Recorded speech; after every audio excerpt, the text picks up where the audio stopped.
Hi everyone, welcome to Topic Shopic. आज का जो हमारा टॉपिक है वो है एडवोकेट्स प्रोटेक्शन बिल 2021, जो अभी हाल ही में 2 जुलाई को इसी साल में बार काउंसिल ऑफ इंडिया द्वारा रिलीज़ किया गया है।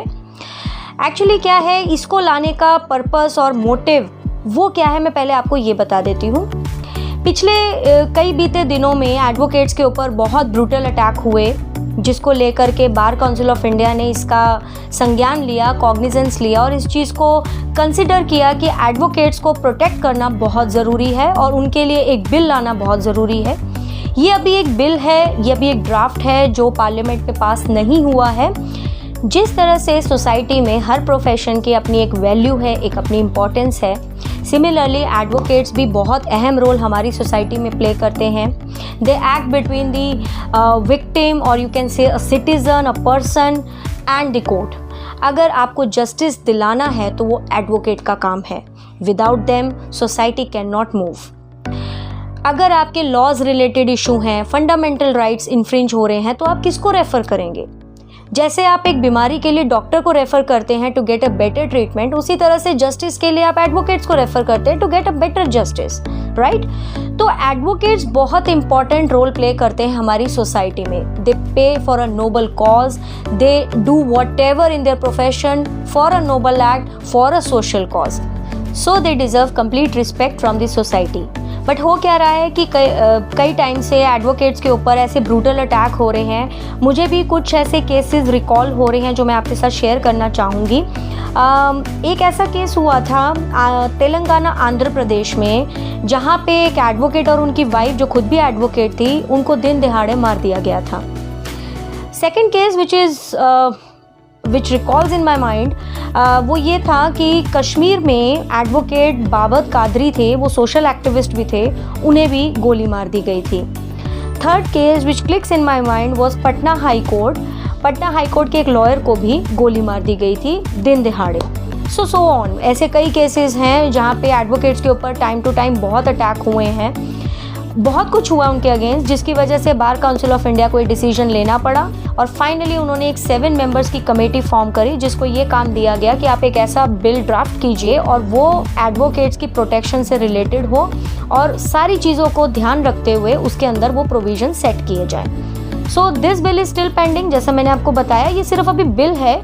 9 जुलाई से पहले स्टेक होल्डर से BCI ने, बार काउंसिल ने इसमें इनपुट्स भी मांगे थे कि if there is any amendment और modification is to be done और anything which they want to insert in this bill they can, तो उसके लिए वो सजेशंस भी, एडवाइस भी दे सकते हैं। तो ये बिल अभी पेंडिंग है पार्लियामेंट में, देखते हैं कब पास होता है, कब एक्ट में कन्वर्ट होता है। वैसे already we have advocates act 1961, but ये प्रोटेक्शन बिल लाना बहुत ज़रूरी था। अब इसके सैलेंट फीचर्स पे बात करते हैं। इसमें कुछ सेक्शंस के बारे में भी जिक्र हुआ है। इसमें टोटल 14 सेक्शंस ड्राफ्ट किए गए हैं। कुछ इंपॉर्टेंट सेक्शंस मैं आपके साथ शेयर करूंगी। इसमें जो सबसे इम्पॉर्टेंट सेक्शन है, that is section 3, which talks about the punishment of the offence यानी act of violence against the advocates और देयर फैमिली मेम्बर्स। तो एक्ट ऑफ वायलेंस को पहले जान लेते हैं, वो क्या है। एक्ट ऑफ वायलेंस को इसमें ऐसे डिफाइन किया गया है कि अगर कोई भी व्यक्ति एडवोकेट को या उसकी फैमिली को थ्रेट करता है, उनकी लाइफ डेंजर में डालता है, या उनको असॉल्ट करता है फिजिकल या ओरल, या डेरोगेटरी लैंग्वेज यूज़ करता है, उनकी गुडविल, उनकी रेपुटेशन को किल करने की कोशिश करता है और उनकी प्रॉपर्टी को डैमेज करने की कोशिश करता है, तो ऐसी सिचुएशन में सेक्शन 3 पनिशमेंट के बारे में बताता है जो उन्हें मिल सकती है।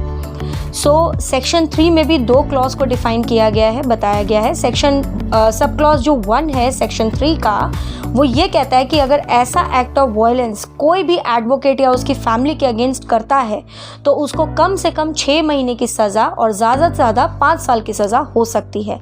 साथ ही साथ 50,000 से लेकर के 1 लाख रुपए तक का फाइन भी हो सकता है। सब क्लॉज 2 ऑफ सेक्शन 3 ये कहता है कि अगर वही एक्ट दोबारा होता है या मल्टीपल टाइम्स होता होता है, यानी मोर देन 1 टाइम से वो ज़्यादा होता है, तो ये पनिशमेंट बढ़ भी सकती है। तो ये पनिशमेंट मिनिमम कितनी होगी? मिनिमम 1 साल से लेकर के मैक्सिमम 10 साल तक की सज़ा हो सकती है।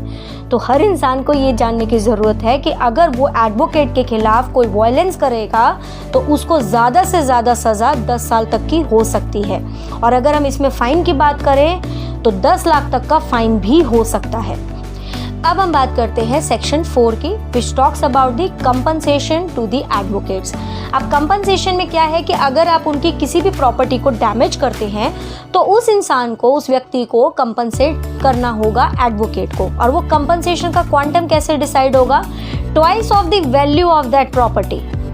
Now we come to section 5 which talks about the jurisdiction of the court. कौन सी कोर्ट इस ऑफेंस को ट्राई करेगी? ट्राइबल रहेगी, तो डिस्ट्रिक्ट एंड सेशन जज कोर्ट ही सिर्फ इस ऑफेंस को ट्राई कर सकती है। Now we come to section 6 that is compounding of offences. Compounding से क्या मतलब है कि अगर दोनों पार्टीज आपस में सेटल करना चाहती हैं और एडवोकेट भी सेटल करना चाहता है तो वो सेटल हो सकता है, यानी कॉम्प्रोमाइज हो सकता है। तो this is the compoundable offence.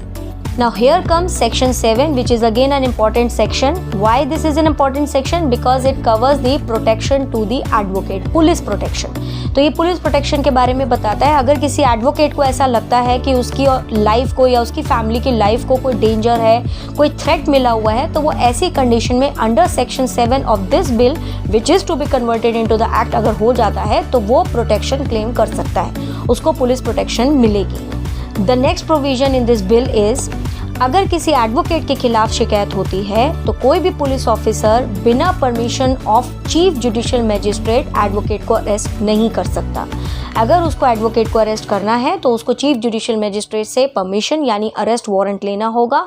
Only then ही कैन अरेस्ट दैट एडवोकेट। अब इसमें बात कर लेते हैं इन्वेस्टिगेशन की। इन्वेस्टिगेशन के लिए भी इस बिल में 30 डेज़ का टाइम फिक्स किया गया है, मतलब मैक्सिमम 30 डेज़ के अंदर इन्वेस्टिगेशन कंप्लीट हो जानी चाहिए। इन्वेस्टिगेशन कौन कंप्लीट करेगा? डीएसपी रैंक या उससे अबव, मतलब डिप्टी सुपरिटेंडेंट ऑफ पुलिस की रैंक से नीचे का कोई भी पुलिस ऑफिसर ऐसे मैटर को इन्वेस्टिगेट नहीं कर सकता। ओनली डीएसपी या उससे अबव रैंक ही इस मैटर को इन्वेस्टिगेट करेंगे and with in 30 days time में इन्वेस्टिगेशन हो जानी चाहिए। ये कॉग्निजेबल ऑफेंस है। अगर कोई भी व्यक्ति एडवोकेट के खिलाफ कुछ करता है, एक्ट ऑफ वायलेंस करता है, तो पुलिस उस एडवोकेट की शिकायत पर सीधा उस व्यक्ति को अरेस्ट कर सकती है। उसके लिए उसको कोर्ट के परमिशन की जरूरत नहीं है। No arrest warrant is required from the court. Now the other thing is that it is a non bailable offence. अगर आपको बेल लेनी है तो उसके लिए आपको कोर्ट जाना होगा, कोर्ट ही आपको बेल ग्रांट कर सकती है। तो ये थे इसके कुछ इंपॉर्टेंट सेक्शंस। अगर आप इसको डिटेल में जानना चाहते हैं, इसके प्रोविजंस पढ़ना चाहते हैं, ऑब्जेक्ट पढ़ना चाहते हैं, तो मैंने ये बिल, ये ड्राफ्ट अपने डिस्क्रिप्शन बॉक्स में छोड़ दिया है। आप वहाँ जाके इसके लिंक को PDF फॉर्मेट में डाउनलोड करके देख सकते हैं, पढ़ सकते हैं। आज के लिए बस इतना ही। मिलती हूँ आपसे एक नए टॉपिक के साथ टॉपिक शॉपिक में। Till then bye bye.